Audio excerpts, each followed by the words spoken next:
Everyone, in this video lecture हम वैशाली का गणतंत्र। वैशाली क्या है? वैशाली एक नगर था। हमारी वैशाली का गणतंत्र ये एक कविता है, असली ऐतिहासिक गाथाएं अब मैं आपको पढ़ाना शुरू करूंगी यूपीएससी कंटेंट के बेसिस पे।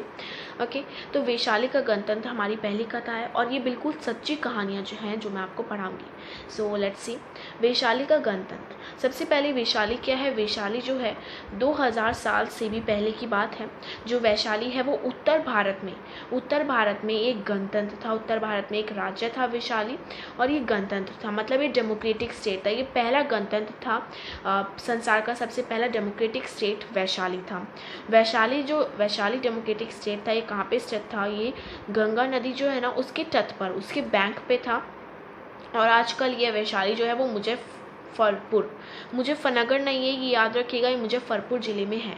आजकल ये मुजफ्फरपुर ज़िले में है आपका क्या? वैशाली। ओके, पहले ये कहाँ था? गंगा के तट पर था। अब वैशाली के जो लोग थे उन्हें लिच्छवी कहा जाता था। अब उनका एक अलग से नाम पड़ गया था क्योंकि वैशाली जो है वो एक गणतंत्र था, पहला गणतंत्र था भारत का, तो थोड़ी सी तो महत्वता इसके लोगों को दी जाएगी, इसलिए वैशाली के लोगों को लिच्छवी कहा जाता था। ओके, और उनके यहाँ वैशाली के लोगों के यहाँ कोई राजा नहीं होता था। वैशाली के लोगों के यहाँ कोई राजा नहीं होता था, कोई पीएम, प्राइम मिनिस्टर, किंग नहीं होता था। क्या होता था? लोग जो होते थे वो अपना अध्यक्ष चुनते थे, वो अपने एक अध्यक्ष को चुनते थे, आप कह सकते हैं एक चेयरपर्सन को चुनते थे। बहुत सारे चेयरपर्सन को चुन लिया, जैसे एक कमिटी ने इसको, एक वार्ड ने इसको चुन लिया, एक वार्ड ने इसको चुन लिया। अब जैसे चेयरपर्सन को चुन लिया, अब ये जो चेयरपर्सन होते थे, ये आप देख रहे हैं, ये 2-3 चेयरपर्सन ये हो गए आपके, 3-4 चेयरपर्सन ये हो गए। अब ये चेयरपर्सन मिलके एक किंग को चुनते थे, ये चेयरपर्सन मिलके एक मिनिस्टर को चुनेंगे। तो लोग चुनते थे इन चेयरपर्सन को, और चेयरपर्सन एक नायक को चुनते थे। जो ये मिनिस्टर होता था वो भी एक इंसान ही, आदमी, जनता का आदमी ही होता था। और ये जो नेता होता था आपका, ये लोगों की सहायता करता था। ओके, अब वैशाली जो थी वो खुशहाल राज्य था, बहुत अच्छे से खुशहाली से वैशाली राज्य जो था वो रह रहा था। और जो ज़मीन थी वैशाली की वो बहुत ज़्यादा फर्टाइल ज़मीन थी, हर तरह की फसलें उस पर उगाई जाती थी। राज्य में बहुत सारे बाग भी थे जिनमें बहुत सारे फल होते थे। नदियाँ और जलाशयों की भी कमी नहीं थी कहाँ पे? वैशाली में। ओके, लोगों को ठंडा और निर्मल जल आसानी से मिल जाता था क्योंकि नदी और जलाशयों की कमी नहीं थी, गंगा के तट पर था, तो पानी की तो कोई कमी होने से रही। अब लोगों की जो ज़रूरत थी हर चीज़ की वो आराम से पूरी होने लग रही थी। वैशाली नगर जो था उसकी राजधानी क्या थी? वैशाली राज्य जो था उसकी राजधानी वैशाली नगर था। वैशाली राज्य की राजधानी वैशाली ही थी, तो ये याद रखना है, बहुत इंपॉर्टेंट है। वैशाली की राजधानी वैशाली ही थी। कहा जाता है कि जो वैशाली राज्य था उसकी जो राजधानी वैशाली नगर थी, इसकी स्थापना वैशाल नाम के एक राजकुमार ने की थी। अब जो राजकुमार था उसका नाम वैशाल था और इस वजह से इस नगर का नाम वैशाली पड़ गया था। और जो ये वैशाल नाम का राजकुमार था, जो ये राजकुमार वैशाल थे, ये राजा इक्ष्वाकु के बेटे थे। तो हम कह सकते हैं राजा इक्ष्वाकु के बेटे राजकुमार वैशाल ने वैशाली नगर की स्थापना की थी। और जो वैशाली नगर था ये वैशाली राज्य की क्या था? राजधानी था। वैशाली जो थी वो वैशाली नगर राज्य जो था वो 20 मील की परिधि में फैला एक सुंदर नगर था, मतलब 20 मील तक वो फैला हुआ था। और ये जो वैशाली नगर था, इसकी सुरक्षा के लिए चारों, जो वैशाली राज्य की जो ये राजधानी वैशाली नगर थी, इसकी सुरक्षा के लिए चारों ओर एक दीवार बनाई गई थी। एक ऐसी बड़ी सी दीवार चारों ओर बना दी गई थी। दीवार में केवल 3 दरवाजे थे, मतलब 4 दीवार थी बट एक दरवाजे सिर्फ 3 थे, और हर दरवाजे पर पहरा रहता था। नगर में महलों जैसे बड़े बड़े मकान थे, मतलब बहुत बड़े बड़े मकान थे, और उन मकानों में सोने के गुंबद लगे रहते थे। ये आपका एक मकान, मैं अभी पेंसिल से आपको बना के दिखा देती हूँ।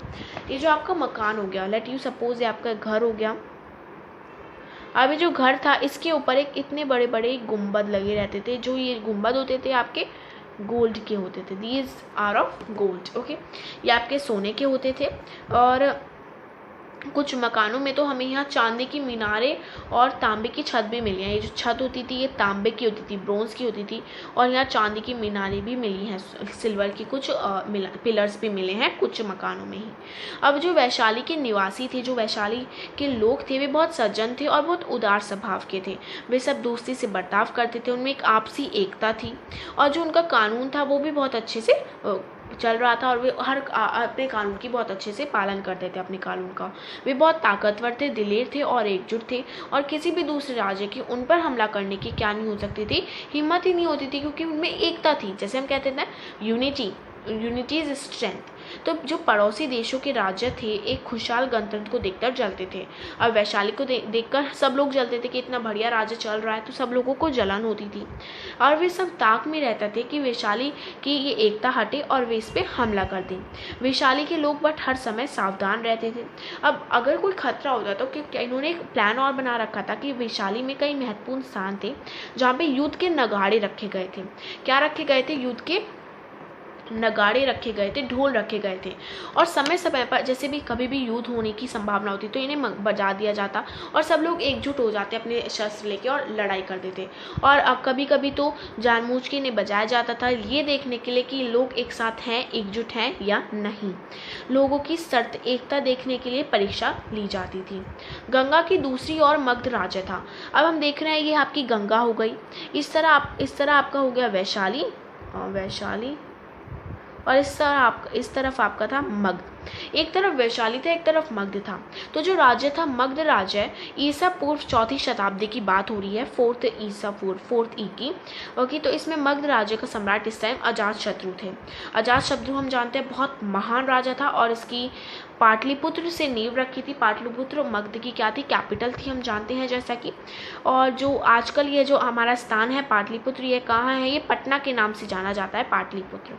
अजातशत्रु जो थे वो बहुत शक्तिशाली सम्राट था, परंतु उसमें दया माया कुछ नहीं थी, मतलब बिल्कुल भी दयावान नहीं था, पीस नहीं था इसमें। ठीक है, कहा जाता है कि वह राजा बनने के लिए इतना बेचैन था कि उसने अपने खुद के पापा को मार दिया था, खुद के डैडी को मार दिया था। क्यों? राजा बनने के लिए, for being the king. Ajatashatru को वैशाली की स्वतंत्रता बिल्कुल भी अच्छी नहीं लगती थी। वो हमेशा वैशाली पे हमला करने की ताक में रहता था। वह उस पर अधिकार करना चाहता था, वह उन लिच्छवियों पर हमला करके उन्हें जीतना चाहता था, बट उनकी एकता की वजह से वो ऐसा नहीं कर पा रहा था। अजातशत्रु का एक क्या था? एक चतुर और चालाक मंत्री था। अजातशत्रु का एक मंत्री था जिसका नाम था व्यस्कर। व्यस्कर अजातशत्रु का बहुत चतुर और चालाक मंत्री था। अब व्यस्कर जो था उसे पता था कि जो राजा वैशाली है उसको जीतना चाहते हैं, जो राज्य है वैशाली, राजा जी उसको जीतना चाहते हैं, अजातशत्रु उसको जीतना चाहते हैं। तो एक दिन वह उसके पास गया, राजा के पास, अजातशत्रु के बारे। उसने कहा कि महाराज मैं जानता हूँ कि आप वैशाली को जीतना चाहते हैं, मेरे पास एक उपाय है वैशाली को जीतने के लिए। तो महाराज ने कहा क्या उपाय है? तो व्यस्कर ने कहा कि मेरी योजना यह है कि आप मुझसे नाराज हो जाइए, आप मुझसे नाराज हो जाइए और मुझे देश निकाला दे दीजिए। फिर मैं वैशाली में जाके रहूंगा, उन लिच्छवियों के पास रहूंगा और देखूंगा कि उन्हें हराने के लिए कोई प्लान सोचूंगा। तो महाराज ने सोचा ये कैसा उपाय है? तो व्यस्कर ने कहा कि आप बस मुझे देश निकाला दीजिए, फिर मैं आपको दिखाता हूँ मैं क्या करता हूँ। तो राजा ने सोचा ठीक है दे देता हूँ। तो राजा ने व्यस्कर को देश निकाला दे दिया। अब व्यस्कर जो था उसका सिर मुंडवा दिया गया, उसका मुंह काला करके एक गधे पे बिठाकर उसको पाटलिपुत्र से निकाल दिया गया। अब व्यस्कर गंगा के पार कहाँ पहुंचा? वैशाली पहुंचा। वैशाली पहुंचकर उसने वैशाली के लोगों से क्या कहा कि मगध के राजा ने मुझसे नाराज होकर, उसने वैशाली के लोगों से कहा कि मगध के राजा ने मुझसे नाराज होकर मुझे देश निकाला दे दिया है। अब वह शरण लेने के लिए वैशाली आया।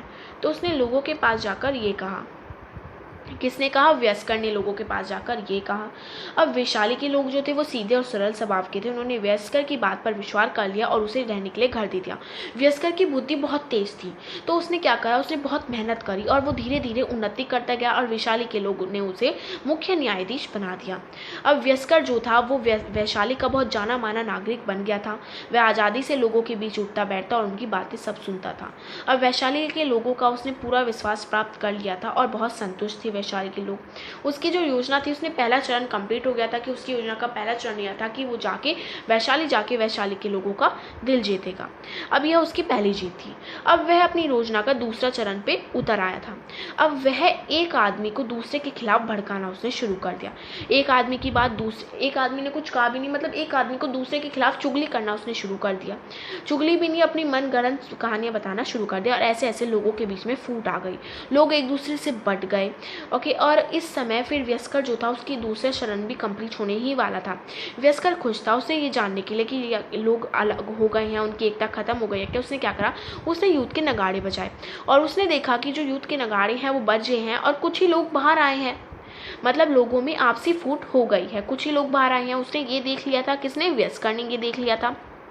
अब क्या करता है, व्यस्कर मगध के राजा को आदेश भिजवाता है कि आप अब वैशाली पे हमला कर सकते हैं। और उसी समय अजात शत्रु इसी का इंतजार कर रहा था, और उसने विशाल सेना के साथ रात के समय गंगा को पार करके वैशाली के दरवाजे तक पहुंचा। और व्यस्कर ने क्या करा था, व्यस्कर ने वैशाली के दरवाजे क्या कर दिए थे, खुलवा दिए थे। तो जो अजात शत्रु था वो आराम से वैशाली के अंदर घुस गया, और वैशाली की सेना के अंदर जब घुसा तो जब युद्ध के नगाड़े बजे तो बहुत ही कम लोग बाहर आए, और अजातशत्रु ने पूरी वैशाली पे क्या कर लिया, हमला कर लिया, अपना कब्जा जमा लिया।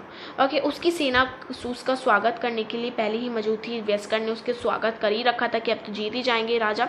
इस प्रकार मगध के सम्राट अजातशत्रु ने वैशाली के, ये जो वैशाली एक डेमोक्रेटिक स्टेट था पहला, इस पर अधिकार करके इसको अपने अंदर मिला लिया। इसको डेमोक्रेटिक स्टेट से एक मोनार्की स्टेट बना दिया। उसने वैशाली पे कानून कर दिया और लिच्छवियों को अपना दास बना लिया। तो अगर मगध का राजा इस पे कब्जा नहीं करता तो अब बहुत पहले से ही हमारी जो इंडिया है वो क्या बन जाता, वो एक डेमोक्रेटिक स्टेट बन जाता। So that's all about this first ऐतिहासिक गाथाएं। नेक्स्ट वीडियो में हम नेक्स्ट ऐतिहासिक गाथाएं पढ़ेंगे। Thank you.